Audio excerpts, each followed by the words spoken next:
Tic Tacs? Well, you know, it's after lunch. I wanted to be considerate to everybody and offer you a few Tic Tacs. You know, it's a nice thing to do. How's it going? Tic Tacs? Pass them around. We're going to get a little silly. I'm preparing you now. Tic Tacs? Come on, it's very social behavior. Tic Tacs? It's after lunch. I smell the garlic. Come on. One more. Way in back. See, in America, I can't do this because of the potential lawsuit you have. So my name is Mark Schulman. I know it's not a very rock and roll name. I've often thought about changing it to like Mark Savage, Mark Steele, but then I think about my proud parents, and I always end up avoiding it. So it's 1999. I'm doing the Believe tour with Cher. Anybody remember that song, Do You Believe? It was actually the most successful song in the history of Europe and the UK, believe it or not. So we're on the road, and that name, Mark Schulman, is being heard over hundreds of PA systems in front of millions of people every night. And Cher is introducing the band, the dancers, the singers, sometimes even crew members. But fast forward to the Cher farewell tour 2 years later. And Cher's a little older, she's a little richer, she's a little lazier, and she stops introducing us. Now, I know that a lot of people were disappointed in that fact, but I thought, man, this is an opportunity. It's going to be a 3-month farewell tour, and I finally have the opportunity to think of the perfect name, so I'm going to take 3 months to think of the perfect name. But the farewell tour keeps on getting extended. 3 months, 6 months, a year, 2 years. 3 years later, I think Cher forgot my name. So I decided to take some time off. I'm a touring drummer. I've never taken the summer off, so I live in Marina Del Rey, California, overlooking the boats and the water. I'm going to take the time off, and it's great for about 2 weeks. Start going crazy. I got to get back on the road. And I think the universe is listening, because the following Thursday night at midnight, the phone rings. I know it's not my mother. She doesn't call me Thursday night at midnight. Pick up the phone. The voice on the other end says, "Hello, dude?" I say, "Dude? Dude! Dude! Dude!" In LA, everybody's a dude, especially in the music industry. So I say, "Dude, who is this?" He says, "Dude, it's Matt Sorum." Now, those of you may know Matt Sorum is one of the most successful drummers of the last few decades. He was the drummer for Guns N' Roses, and more recently, the supergroup called Velvet Revolver, which is comprised of Slash and Duff and Matt from Guns N' Roses, and the wickedly talented and ever so tortured Scott Weiland from that band Stone Temple Pilots. Anyway, I say, "Dude, what's up?" He says, "Dude, I broke my hand in a bizarre water skiing accident, and we're supposed to start co-headlining a tour with Black Sabbath called Ozfest for 6 weeks, and we're supposed to start in 3 days." He said, "Dude, do you happen to be available?" Now, I felt really bad for my buddy Matt, but on the other hand, I'm going, "Oh my God, this is so perfect." I said, "Matt, of course I'm available. We'll work out the details later." So the next morning, a messenger comes to my house, brings a bunch of video and some studio recordings from Velvet Revolver, and I have 2 days to learn all these songs. The next thing I know, I'm flying out to Dallas, Texas in the middle of the summertime to play with a super group of guys that I've never met. So I meet the guys, and I'm thinking we're going to get some sort of run-through, a little rehearsal, something. We have a 10-minute sound check. No rehearsal whatsoever. We get to run 3 songs for about 2 minutes each. And then, 2 hours later, I'm on stage with Velvet Revolver, the loudest rock band of which I've ever played. Man, I'm playing so hard, I feel like my arms are going to break off. I'm singing backing vocals, I'm hyperventilating, sweat's dripping in my eyes, I'm in pain. I'm loving it.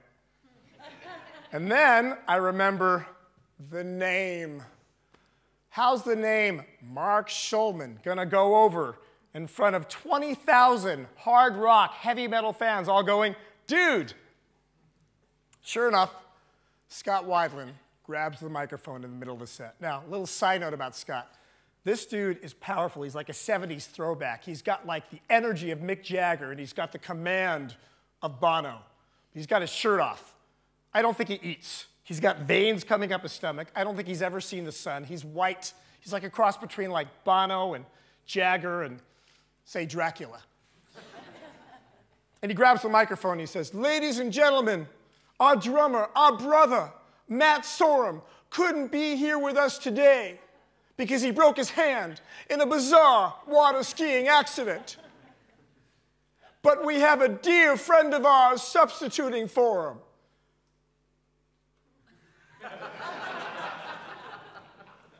And he's going to tell you his name. Well, needless to say, it was a very embarrassing moment, not only for me. I look over at Slash, and you don't think of Slash as getting embarrassed, but Slash is actually doing this, walking off the side of the stage. And Duff has his back to the audience. He's pretending like he's tuning his bass rig. And Scott's just looking at me. And then I look into the audience at the poor, innocent children with their white skin, their black hair, tattoos everywhere, and piercings on the face that even shock me. And they're looking at me in anticipation.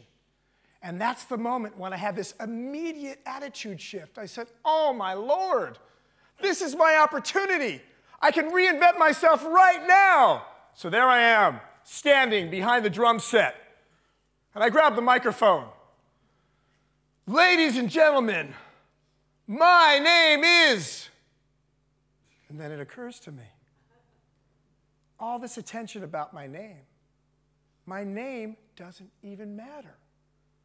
The only thing that matters is what I do. I'm a drummer. So I sit down with confidence, staring ahead like a bad dude. Pick up the sticks. And I do this.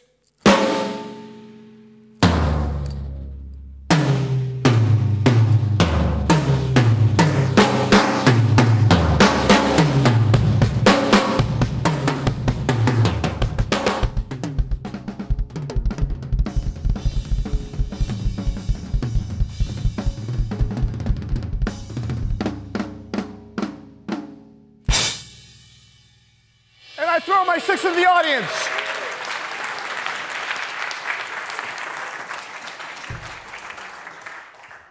I felt so bonded with all those tattooed kids. The rest of the set went great.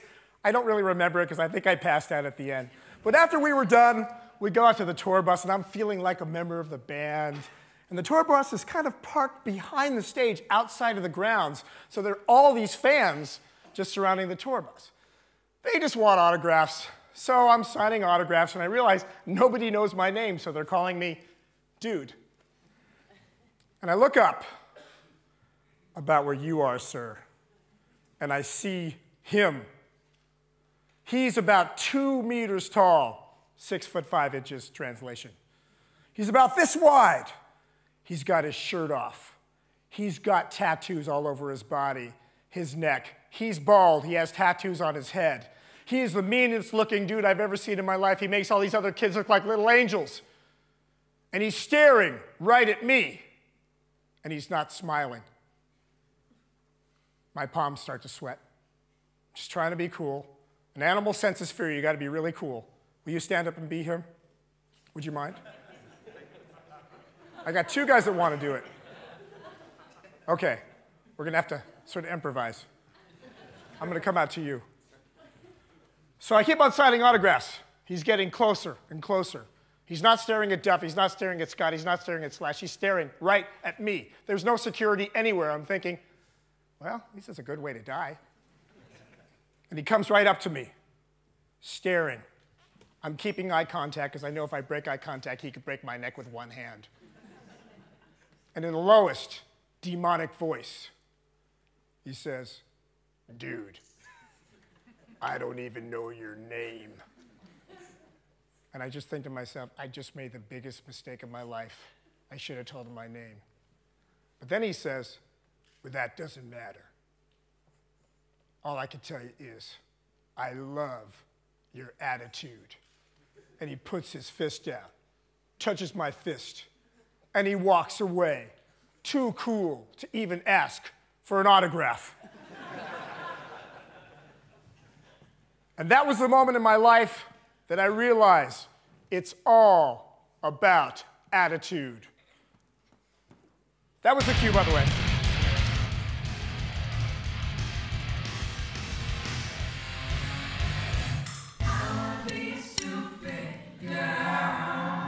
here is a medley of some of the artists that I work with. Enjoy for your listening and dancing pleasure.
My man.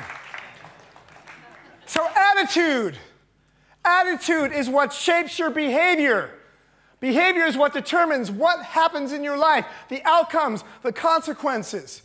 Attitude is the cornerstone for success and failure. And you can shift your attitude at a moment's notice. Attitude is your viewpoint. It's the way you see things. The way you see things determines what you see. Henry Ford, the great industrialist, said it so simply and perfectly. He said, if you think you can do it, or you can't do it, you are right. Because attitude is what enables you to translate vision into action, to make something out of nothing, to see opportunities and take advantage of them.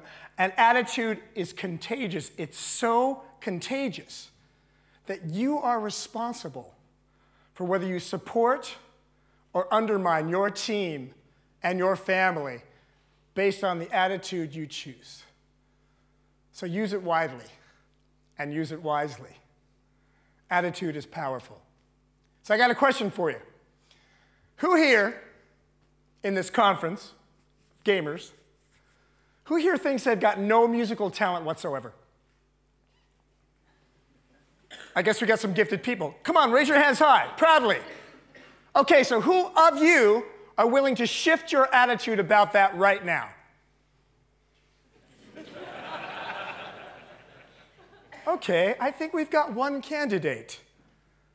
In other words, who wants to be a rock and roll drummer for 4 minutes? Anybody? You want to come up? Okay, there's 2 prerequisites. One is, can you count to 4? Excellent. 2 is, do you really think you can do it? Absolutely. Okay, come on up, man.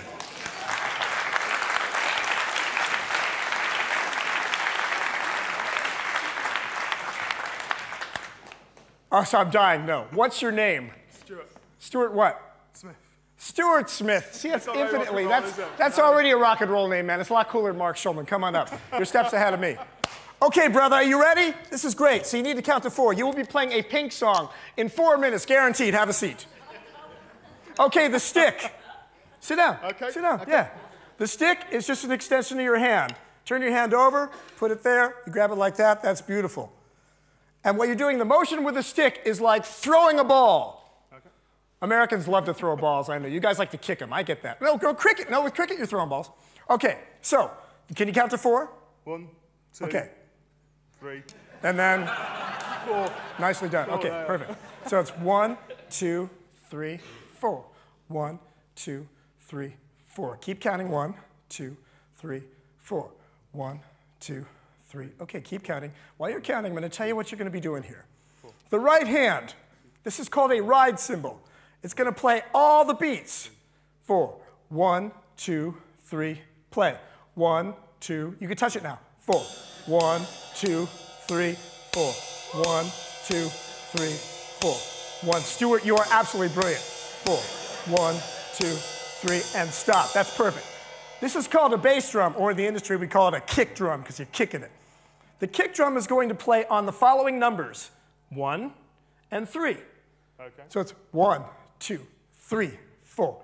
1, 2, 3, 4. Perfect. 1, 2. Really kick it. 3, 4. Be bold, Stuart. Come on. Yeah. 3, 4. Keep that going. 2, 3, 4. 1, 2, 3, 4. 1, 2, 3, 4. He's doing it. 1, 2, 3, 4. 1, 2, 3, 4. That's great.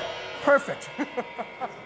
This is called a snare drum. Okay, snare. That's going to play on all the other beats. That's going to play on the 2 and the 4. So for right now, we're going to let this hand sit out. Thank goodness. The kick drum and the snare drum. 1, 2, 3, 4. 1, 2, 3, 4. Wow, he's a rock star already. 1, 2, 3, 4. 1, 2, 3, 4. 1, 2, 3, 4. 1, 2, 3, 4. 1, 2, 3, 4. 1, 2, 3, 4. Okay, are you ready to put it all together? Can you do it? Yes. Okay. He knows he's not going to get off easy. He's like, just stop yelling at me. I promise I'll do whatever you want. So this is going to play on every beat. Are you ready, Stuart? Yeah. 1, 2, 3, 4. 1, 2, 3, 4. 1, 2, 3. Keep going. 1, 2, 3, 4. 1, 2, 3, 4. 1, 2, 3, 4. 1, 2, 3, 4. 1, 2. No, that's on the 1 and 3. This is going to be on the 2 and 4. I know you can do it. We'll stay here for the rest of the conference if we have to. It could be a long day. And try just these two hands together. 1, 2, 3, 4. 1, 2, 3, 4. 1, 2, 3, 4. 1, 2, 3, 4. 1, 2, 3, 4. Yeah! 2, 3, 4. 1, 2, 3, 4. 1, 2. Keep going. 3, 4. 1, 2, 3, 4. 1, 2, 3, 4. 1, 2, 3, 4. 1, 2, 3, 4. 1, 2, 3, 4. Almost. You can do it. 1, 2, 3, 4. 1, 2, 3, 4. So what? I'm just a rock star. I got my rock moves, and I don't see you tonight. Yeah, man. Dude. And he's even got the cap like the original singer of AC/DC. You're a rock star, man. You get to keep the sticks. Thanks so much, brother. Thank you very much. Excellent. Give him a hand.